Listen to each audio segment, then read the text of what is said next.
Eu também fiz, né, algumas comparações aqui. Fiz poucas também, não cheguei a aprofundar tanto, né, como a gente falou. É tanta coisa acontecendo que a gente às vezes não consegue com tanta profundidade quanto a gente queria, né? Mas eu testei algumas coisas e basicamente eu tava estudando para esse episódio aqui, testando algumas coisas ao mesmo tempo. E eu usei, como eu falei no início, né? Usei o notebook LM, gerei alguns resumos que eu tava falando, né? E depois joguei tanto no Cloud quanto no ChatGPT no 4.4o, quanto no Gemini 2.5. E aí pedi para ele gerar uma linha do tempo interativa para mim. Primeiro, que os três geraram para mim a linha do tempo com uma ordem que não era cronológica. Eu falei, que isso? Que erro básico. O que é uma linha do tempo em ordem não cronológica? Não faz o menor sentido. Aí eu falei, nossa, que erro básico.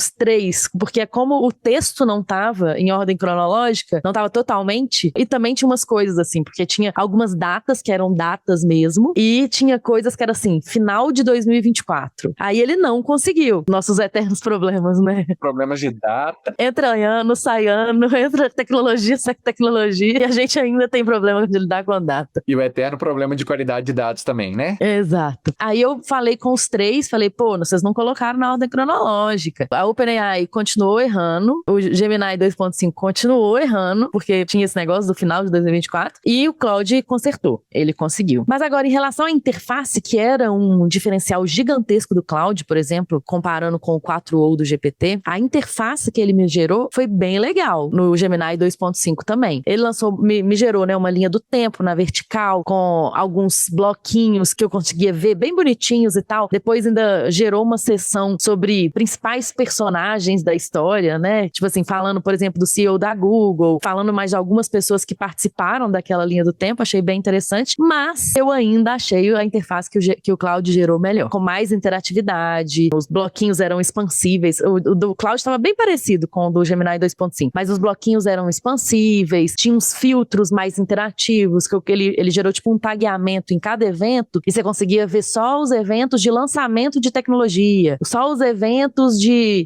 Sabe assim, ele gerou alguns tagueamentos, então eu conseguia filtrar minha linha do tempo de acordo com o que eu queria. Achei mais interessante que o do Gemini, mas o Gemini ainda foi melhor do que o do GPT, por exemplo. O do GPT foi bem ruim. Mas assim, eu ainda acho, e pegando até opiniões aqui com algumas pessoas, assim, eu acho que o Gemini, ele melhorou, né, assim, em relação ao 2.0, por exemplo, Flash, ou alguma versão antiga dele. Eu acho que ele começou a realmente ser competitivo para código, mas eu ainda acho que o Claude ainda é melhor. Você tá comentando aí também que você usou o ChatGPT, né, da OpenAI, e o ChatGPT recentemente também viralizou muito com a geração de imagens, né? E aí eu já tenho as minhas LLMs preferidinhas para cada uma das tarefas, assim. Eu comentei que para gerar código eu tô em dúvida aqui, eu acho que o Claude e o Gemini parece que eles estão realmente pau a pau. Para gerar imagem, cara, todo dia eu gero imagem, minha esposa tá viciada nisso também, gera imagem todo dia com o ChatGPT. Acho que ele, falando assim de alguns nichos de mercado nisso, eles ganharam muito. E a DeepSeek, eu acho que eu já até comentei isso em algum outro episódio também, eu acho que a DeepSeek tá muito à frente em tarefas que precisam estimular mais a criatividade, sabe? O exemplo clássico da minha vida que é gerar legenda pra foto. Toda vez que eu quero postar uma foto e eu peço uma legenda pras LLMs, a da DeepSeek pra mim é a melhor. Então, esse tipo de tarefa que precisa de mais criatividade, eu tenho gostado mais da DeepSeek. Eu acho que isso vai um pouco de encontro com os benchmarks, né? Que a gente tem visto por aí também. Eu acho que vai bem mesmo. Uma outra coisa que eu acho que é legal da gente comentar é o custo do Gemini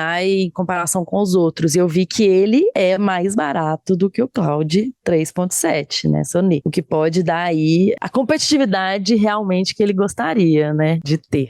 Considerando o que eu acabei de falar, que eu achei que eles estão pau a pau no resultado, né? Se eu tiver um resultado parecido, mas com um custo bem mais baixo, né? O Claude 3.7 tá com custo de $3 por milhão de tokens de entrada. O Gemini 2.5 Pro tá com custo de $1,25, $1,25 por milhão de tokens de entrada. Cara, é 40% mais ou menos aqui do valor. É uma diferença significativa, né? Você lembra do custo do GPT 4.5? Nem lembro, mas eu lembro que era absurdo. $75. É loucura, né? Realmente, mais barato, né? O que dá aí uma competitividade. Uma outra coisa também interessante do Gemini, em comparação com os outros, é o tamanho da janela de contexto dele. Que ele, assim como alguns outros modelos do Google anterior, né? Do Gemini mesmo, anteriores, o 2.5 3.5, ele tem 1 milhão de tokens de janela de contexto, né? O que significa que ele consegue lembrar do contexto de 1 milhão de tokens, o que faz com que ele consiga um melhor entendimento de contextos grandes, né? De dados muito grandes, às vezes até de código muito grande, muitas linhas de código e tal, ele consegue lembrar de mais coisa, o que faz com que a resposta possa ser melhor, né? Então isso é bem interessante, porque comparando com o Claude 3.7, por exemplo, ele tem 200 mil só tokens de janela de contexto, o que pode fazer com que o Gemini tenha um desempenho superior para projetos muito grandes, mesmo que eu tenha muitos arquivos